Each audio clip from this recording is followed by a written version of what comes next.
Assalamualaikum warahmatullahi wabarakatuh.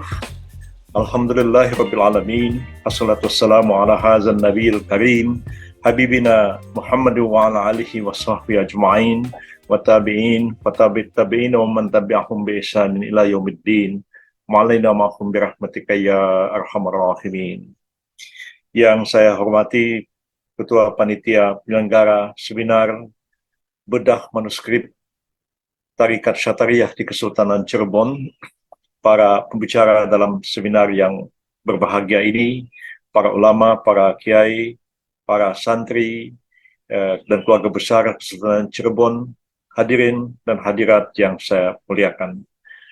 Marilah kita bersama-sama memanjatkan puji dan syukur kehadirat Allah Azza wa Jalla, karena pada pagi hari ini kita bersama-sama dapat berkumpul, baik langsung maupun tidak langsung secara online seperti sekarang ini, untuk sama-sama kita menyimak kegiatan seminar yang diselenggarakan atas inisiatif dari Kesultanan Cirebon untuk menelaah naskah-naskah kuno atau manuskrip kuno khusus terkait dengan tarikat syatariah di Kesultanan Cirebon, untuk kita simak, kita pahami, kita ulas, dan kita tafsirkan untuk kita hadapkan dengan situasi dan kondisi masyarakat kita yang berkembang sekarang ini.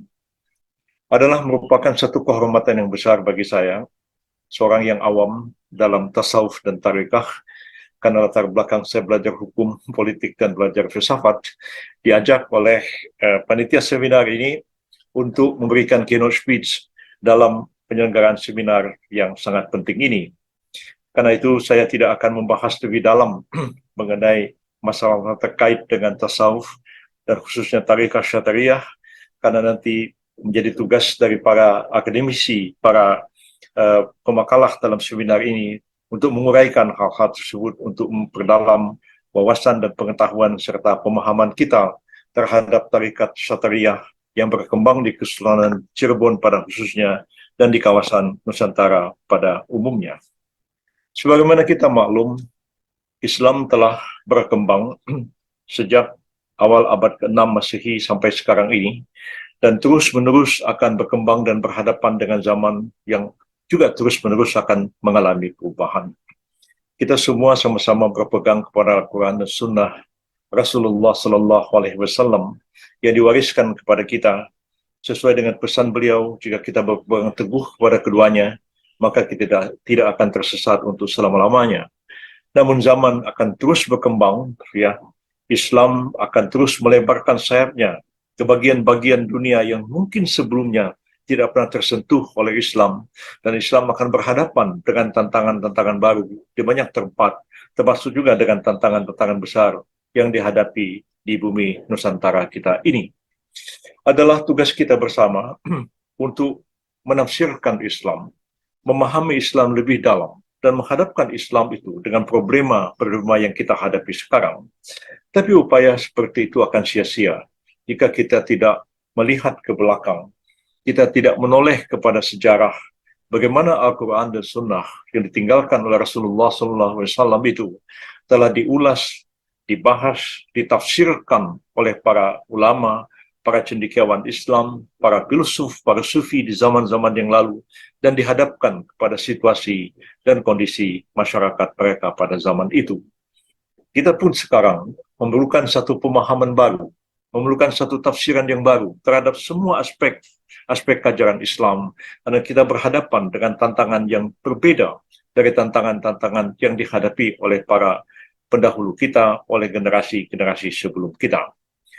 Walaupun kita berkembang ke arah dunia yang makin rasional, di mana ilmu pengetahuan dan teknologi makin berkembang, dan ekonomi juga makin menyentuh hampir seluruh kegiatan-kegiatan kita, tidak terlepas juga dari kegiatan-kegiatan keagamaan, sehingga kegiatan-kegiatan ekonomi dan finansial menjadi pusat atau epicentrum bagi kegiatan masyarakat modern. Tapi kita tidak dapat melupakan bahwa ada satu hal yang tidak mungkin dapat dipisahkan dari manusia, yaitu adalah spiritualitas pada diri manusia itu sendiri. Persoalan spiritualitas itulah persoalan yang disentuh oleh tasawuf dan diamalkan dalam berbagai macam aliran dan gerakan tarikat yang dikenal dalam sejarah Islam dari dahulu sampai sekarang ini. Kita mengenal begitu banyak aliran-aliran tasawuf, begitu banyak tarikah-tarikah yang berkembang sepanjang sejarah, dan salah satu tarikah yang besar, yang muktabar, yang berkembang sampai sekarang adalah tarikat Syatariyah yang kita pahami bersama, muncul kira-kira pada pertengahan abad ke-17 yang lalu, ya, mula-mula di Bukhara, di Samarkand, ya, kemudian berkembang ke tempat-tempat lain, ya, ke Iran, ke Turki, ke India, dan dari India pula masuk ke negeri kita. Sebagian ada yang mengatakan demikian, ada yang mengatakan oh tidak, ya, Syekh Abdul Rauf Singkil langsung belajar di Mekah dari guru-guru yang mengajarkan tarekat Syatariyah yang juga mengajarkan paham ini di tanah Hijaz di masa itu. Jadi kita ketahui bahwa ya, ada satu perjalanan yang panjang dalam dunia tasawuf dan dalam dunia tarikah ketika menghadapi zaman yang terus-menerus mengalami perubahan. Yang paling pokok bagi mereka adalah bagaimana mempertahankan tauhid kesan Allah SWT dan bagaimana menyempurnakan diri manusia, ya, mencapai satu puncak tertinggi, menjadi insan kamil. Dan inilah merupakan satu tema-tema yang dibahas dalam begitu banyak aliran-aliran tarikah dan tasawuf. Dan kita mengetahui dari berbagai literatur yang membahas tentang tarikat Syatariyah, ya, membahas persoalan-persoalan yang ya sangat penting untuk kita dalami, kita kaji ulang lagi sekarang ini, seperti mengajarkan tentang paham wahdatul wujud, paham kesatuan manusia dengan Tuhannya. Bagaimanakah kita harus memahami ini dalam konteks perkembangan ilmu pengetahuan dan baik sosial maupun budaya yang berkembang sekarang ini, agar kita tidak mudah ya terseret kepada kesalahpahaman. Oleh karena persoalan yang sangat inti di dalam Islam ini, persoalan manusia dan persoalan dalam hubungan dengan Tuhannya, telah diungkapkan dengan begitu banyak istilah-istilah, baik dalam filsafat maupun dalam tasawuf, yang kadang-kadang tidak mudah untuk dimengerti oleh bahasa manusia biasa. Ya, filsafat barangkali menjelaskan sesuatu secara rasional, tapi tasawuf melampaui menuju kepada dunia spiritualitas, ya, yang kadang-kadang saking tak terungkapkan apa yang dipahami oleh mereka, mereka mengungkapkannya dalam bentuk syair-syair, dalam bentuk tarian-tarian dan sebagainya, yang sebenarnya ingin mengungkapkan hal-hal yang tak terkatakan oleh bahasa yang dimiliki oleh manusia. Oleh karena itu, ya, ketika diungkapkan dalam bahasa yang digunakan oleh orang sehari-hari dan ditangkap oleh orang awam, maka akan mudah sekali ya ajaran-ajaran tasawuf dan ajaran-ajaran tarikah itu menimbulkan kesalahpahaman di tengah-tengah masyarakat kita. Kita mengetahui bahwa paham wahdatul wujud berkembang sejak lama dalam dunia tasawuf dan dalam dunia tarikah, ya, baik dalam tulisan-tulisan Muhyiddin Ibnu Arabi maupun tulisan-tulisan Abdul Karim Al-Jili, dan berkembang menyebar ke seluruh dunia, termasuk juga dalam tulisan-tulisan dalam berbagai tarikah Naqsabandiyah, termasuk juga tarikah Syatariyah, membahas masalah ini. Ya, tetapi ya tugas kita bersamalah untuk mendudukkan kembali, menafsirkan persoalan ini sehingga prinsip tauhid, ya, yang menjadi inti ajaran Islam itu tetap kita junjung dengan setinggi-tingginya. Apa yang diungkapkan dalam sejarah tasawuf di Jawa, misalnya perdebatan antara Syekh Siti Jenar dengan para wali yang lain, ya, ketika mengajarkan paham manunggaling kawula Gusti, ya, menimbulkan banyak sekali kesalahpahaman. Lebih-lebih kalau kita membaca tulisan-tulisan yang ditinggalkan oleh Ronggo Warsito yang telah dibahas oleh Dr. Simuh, ya, ketika menulis disertasi tentang filsafat mistik kejawennya Ronggo Warsito. Banyak sekali pengaruh dari tradisi atau warisan keagamaan lokal Jawa pra-Islam yang kemudian menyatu ke dalam tasawuf yang dikembangkan oleh Ronggo Warsito, yang barang tentu menimbulkan satu perdebatan, apalagi ketika di zaman Syekh Siti Jenar. Dan dalam sejarah tarikat Syatariyah pun hal seperti itu terjadi, ya, ketika berkembang di benua India berabad-abad yang lalu.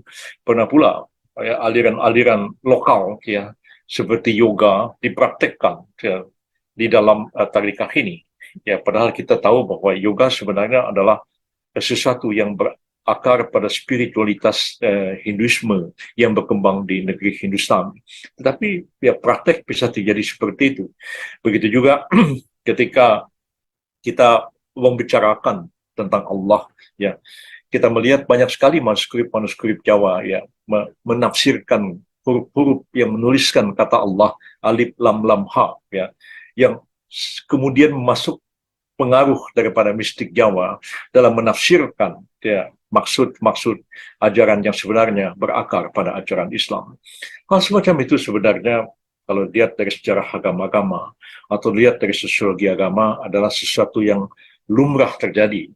Oleh karena satu doktrin keagamaan yang termaktub di dalam Alkitab, Al-Quran, dan Sunnah, maupun juga kitab-kitab agama lain, ya, dia lahir di satu tempat ya yang sangat dipengaruhi oleh situasi kultural masyarakat dan situasi politik di zaman itu.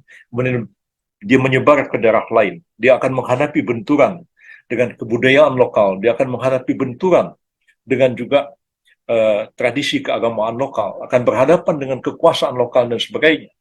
Hal-hal seperti itu memang sangat penting untuk dikaji oleh karena pengalaman-pengalaman keagamaan semacam itu, penyebaran Islam yang makin jauh ya dari pusat-pusat Islam ketika pertama kali berkembang, itu akan menghadapi tantangan-tantangan yang jauh berbeda daripada di tempat asalnya sendiri. Ya, kalau kita lihat misalnya di Jawa, ya bagaimana para ulama harus berhadapan dengan pengaruh agama Hindu dan Buddha yang begitu kuatnya dalam masyarakat Jawa sebelum kedatangan Islam. Hal seperti itu tidak terjadi pada orang Arab pada umumnya, karena mereka tidak pernah berbenturan budaya dengan orang-orang Hindu dan orang-orang Buddha. Iya, di zaman modern pun misalnya ketika saya belajar di Pakistan di depan Universitas Punjab, saya belajar itu tahun-tahun 80 itu buku-buku komunis itu dijual di tepi jalan ya, baik berbahasa Urdu, bahasa Inggris maupun berbahasa Persia, dan ada sebagian juga berbahasa Rusia. Dan saya waktu itu baru datang ke Pakistan, saya bilang ini kalau di negara saya punya buku begini itu langsung ditangkap sama tentara. Kenapa katanya? Ya di Indonesia ya komunis itu sangat sensitif. Orang Pakistan nggak ada khawatirnya sama komunis, nggak ada orang Pakistan nggak pernah ada komunis yang berkembang di sini.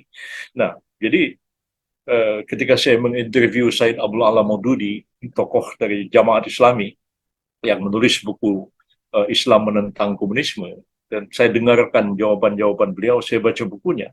Apa yang beliau tulis sebenarnya lebih banyak teori, ya.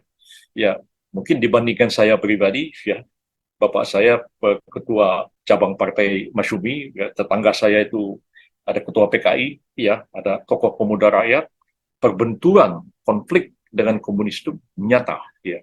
Jadi kita tahun 65 itu kalau tidak diselamatkan tentara, mungkin keluarga kami pun habis dibunuh sama PKI. Ya, konflik semacam itu di Jawa luar biasa. Ya, di Pakistan itu tidak terjadi. Tidak ada orang komunis di Pakistan, apalagi Saudi Arabia, nggak ada sama sekali.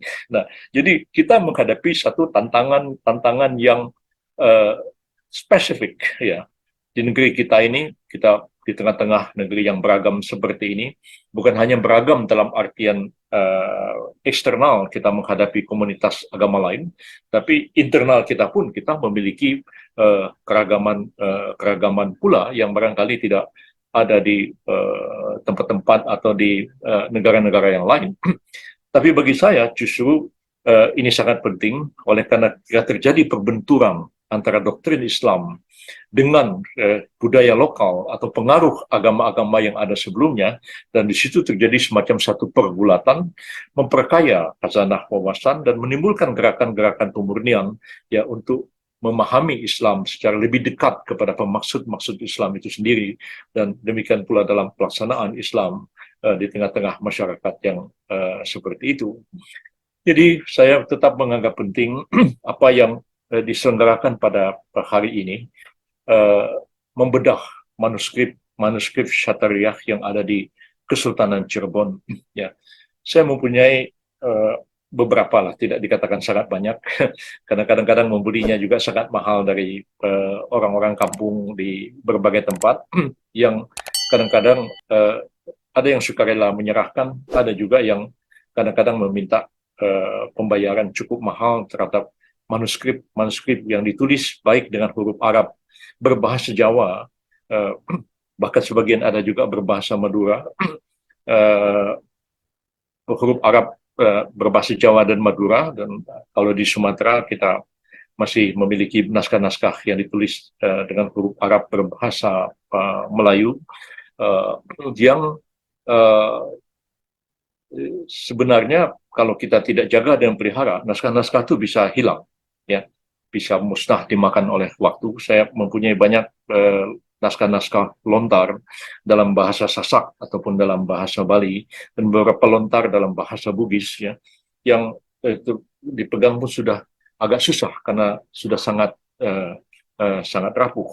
Dan banyak negara seperti Australia atau Belanda dulu dan Malaysia terutama juga membeli naskah-naskah khususnya yang berbahasa Melayu dan dikoleksi di perpustakaan-perpustakaan di universitas-universitas terkemuka di Malaysia.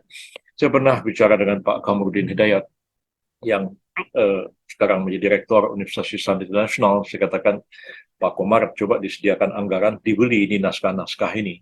Saya ya tergantung lah, kalau ada rezeki saya beli, saya simpan begitu. Walaupun saya sendiri kadang-kadang saya nggak bisa baca apa yang ditulis, dan ada beberapa naskah ditulis pakai huruf Jawa, dan kemudian banyak juga naskah yang huruf Arab. Dan saya pernah tunjukkan kepada seorang rekan dari UIN, saya katakan, ini bahasa Jawa apa? Dia bilang, ini bahasa Jawa Cirebon. Ya, jadi saya sendiri tidak tahu apa isinya. Tapi itu ditulis tangan, manuskrip mungkin kira-kira 200 halaman. Jadi saya kira manuskrip-manuskrip ini tentu bagi UIN sangat penting untuk ditelaah. Saya di UI juga Fakultas Ilmu Budaya khususnya mengkoleksi juga literatur-literatur tentang hal seperti ini. Dan alangkah baiknya kalau Universitas Islam Internasional yang baru didirikan oleh pemerintah kita ini bisa menjadi pusat kajian Islam di kawasan Nusantara kita ini. Dan saya kira Kesultanan Cirebon mempunyai banyak sekali naskah tarikat Syatariah. Oleh karena seperti kita kenal dalam sejarah, ya, ketika tarikat ini pertama kali masuk ke Aceh di bawah oleh Syekh Abdul Raif dari Singkil, ya, sering disebut Abdul Raif Singkil begitu. Pada masa pemerintahan Ratu Safiatuddin di Aceh, ya, kira-kira pada tahun 1640 Masehi, dan kemudian ini tarikat ini kemudian berkembang ke Sumatera Barat, di Pariaman khususnya, dan juga berkembang di Jawa Barat, Cirebon, Tasikmalaya, dan kemudian juga masuk ke daerah-daerah lain di Pulau Jawa. Dan ini menjadi sesuatu yang sangat penting, ya, karena ada naskah-naskah tua di sana yang pernah saya baca naskahnya, yang tidak mudah juga untuk dipahami. Maksudnya itu ya sebuah naskah yang ditulis oleh Ratu Raja Fatimah, ya. Dan kemudian juga ada itu riwayat atau semacam silsilah dari perkembangan tarikat Syatariah di Tasikmalaya, Cirebon, dan Jawa Barat pada umumnya, yang ditulis oleh Syekh Muhammad Nurullah Habibuddin, atau yang dikenal dengan Pangeran Adikusumo. Saya kira naskah-naskah ini saya baru baca sepintas sebelum mendalami begitu. Di samping naskah-naskah lain yang betul-betul masuk kepada inti ajaran tasawuf Syatariah yang berkembang di Jawa, ya, khususnya di Kesultanan Cirebon, saya kira menjadi sangat penting untuk ditelaah, ya. Barangkali naskahnya diselamatkan, itu yang paling penting. Kemudian barangkali ditransliterasi ataupun diterjemahkan, ya. Di Riau hampir seluruh naskah-naskah dari Kesultanan Johor Riau, ya, terutama tulisan-tulisan dari Raja Ali Haji bin Raja Ahmad, itu sudah selesai ditransliterasi ke huruf Latin, dan beberapa disertasi doktor juga sudah lahir membahas tentang pemikiran, filsafat, bahasa, tasawuf, dan metodologi sejarah yang ditulis oleh Raja Ali Haji bin Raja Ahmad, pujangga Melayu yang sangat terkenal itu. Jadi saya kira akan banyak tulisan-tulisan disertasi barangkali nanti membahas kitab-kitab naskah-naskah yang ada di Kesultanan Cirebon, dan semua itu menjadi sesuatu yang sangat penting bagi perkembangan ilmu pengetahuan bagi para akademisi di perguruan tinggi tentunya, dan sangat penting juga bagi masyarakat awam, bagi kaum muslimin dan muslimat yang mendalami tasawuf dan mengamalkan tarikah dalam kehidupan mereka sehari-hari dalam rangka mencapai kesempurnaan hidup di dunia ini dan keselamatan hidup di hari akhirat nanti. Itulah pokok-pokok pikiran yang dapat saya sampaikan dalam kesempatan yang berbahagia ini. Sekali lagi saya ucapkan terima kasih yang sebesar-besarnya kepada panitia yang telah mengajak saya untuk ikut berbicara, memberikan kata pengantar dalam seminar ini, dan saya sangat menghormati para akademisi yang pada kesempatan pagi ini akan menyampaikan makalah dan pokok-pokok pikiran mereka. Semoga apa yang dikerjakan pada hari ini akan betul-betul membawa manfaat bagi kita, bagi keluarga besar Kesultanan Cirebon pada khususnya, dan kaum muslimin dan muslimat dan masyarakat bangsa Indonesia seluruhnya pada umumnya. Demikianlah apa yang dapat saya sampaikan. Lebih kurang saya mohon maaf. Barakallahu li wa lakum. Wassalamualaikum warahmatullahi wabarakatuh.